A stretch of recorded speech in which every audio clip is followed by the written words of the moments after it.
New research shows mass shooters have a lot in common. The findings could be used to help prevent future attacks. The Violence Project has studied every U.S. mass shooting since 1966. Its database, which is not publicly available yet, includes 160 mass shooters who have killed 4 or more people in a public place. Nearly all were male, and the average age was 34 years old. The study found most shooters shared common traits like experiencing childhood trauma. The researchers also learned these shootings are socially contagious. Psychologist Jillian Peterson is co-founder of the Violence Project. Its findings will be published later in a book, and she joins us now. Jillian, good morning. Good morning. Thanks for having me. Let me start with this idea of childhood trauma, because people hear that right away and say, red flag, red flag. What did you find out, though, about childhood trauma and these mass shooters? So we found that it's really a slow build over time. So you do see intense childhood trauma, things like parental suicide, serious physical and sexual abuse, heavy bullying. But then that builds over time. You add in mental health concerns, you add in a real crisis point, and then access to this script for this form of violence and the means to carry it out. And so we do see these common factors, but of course the majority of people who experience childhood trauma, this is not how it turns out. Right.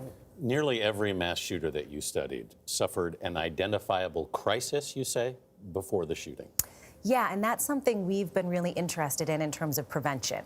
So in the days, weeks, or months before the shooting, there's a marked change in behavior, and it's typically a suicidal crisis. Mm-hmm. So about 80% we could identify were actively suicidal before they did this.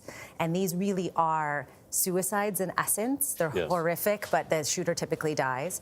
And so that change in behavior, people leak their plans. 78% leaked their plans ahead of time, so people knew. So 8 out of 10 gave a warning, in effect. Yes, a very clear warning. And so if we can train people to be thinking about those signs of a crisis and to also not only recognize them, but know what to do with those warning signs, know who to report to, know what intervention strategies are in place in their workplaces or their schools or their churches, that's something we're really thinking about in terms of prevention. You've also researched mass shooters, 200 mass shooters who did not successfully follow through with their plan, thankfully. What did you take away from that, and what else can people, who are watching this program learn from, again, that idea of attempting to do something, but they were not able to? And I think it also probably speaks to those who stepped forward and may have said something. Yeah, you do find a lot of stories of people who were thinking about doing this, were in a really dark place, had seen others do this, were getting radicalized online, were gathering weapons, but someone stepped in. And what is kind of inspiring is oftentimes it actually doesn't take that much to get someone through that crisis point. Certainly long-term intervention takes a lot, but just getting someone through that moment, it can just be someone stepping in and saying, are you okay? Yeah. Let's reach out. Is there an easy way, though? You think about it. How do you know when it's somebody just spouting out anger, venting, maybe just having an angrier side, and when it is something that you need to step in on? You don't know.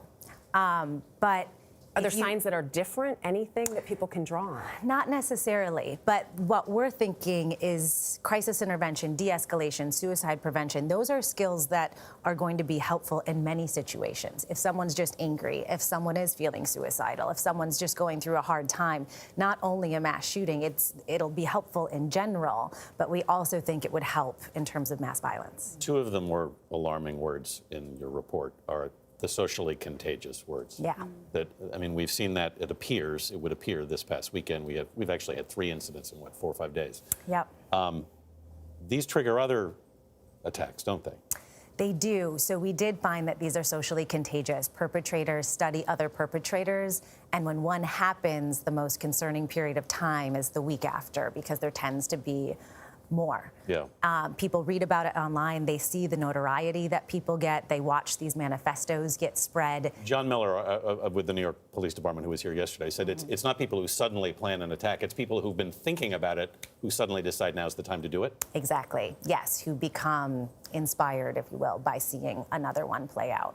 What sort of systems should schools, churches have in place to try and have a system where people feel comfortable reporting it, whether it is something major or minor, but just so there's a place where this information is going, whether, to build a profile of someone who people need to sort of be on the lookout for?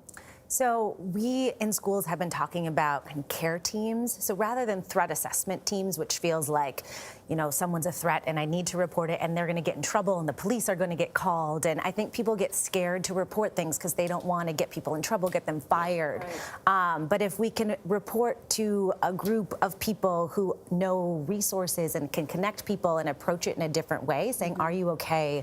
What can we do to help you? That gives it a different flavor, and I think people will be more likely to reach out. Jillian, you mentioned mental illness, and President Trump made a point of mentioning mental illness yesterday. How significant a role does mental illness play in this? So you do find mental health concerns, certainly, in the vast majority of mass shooters, but it's important that mental illness and violence, you're not more likely to commit violence if you're mentally ill. You're actually less likely to commit violence if you have a mental illness. You're more likely to be a victim. What we see is these are complicated pathways, and it's childhood trauma and mental health and bullying and other stress factors.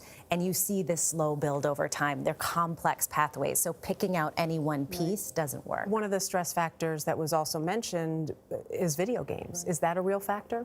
We did code video games, and we are looking at that. It's a bigger factor in the younger school shooters, but it's not the majority, or it's not an overwhelming sort of piece that we're seeing. When you say it's a bigger factor among them, what contribution, if anything, does it make? So again, I think it's one piece of this puzzle, right? So we have, there's some case studies where you see someone who's been in a lot of first-person violent video games, and they kind of take that into the shooting. It's sort of that script for violence, right? You're practicing that script, and so it becomes more normalized. Right. Some very interesting information there, Jillian Peterson. Thanks so much for being with us this morning. Thanks so much for having me.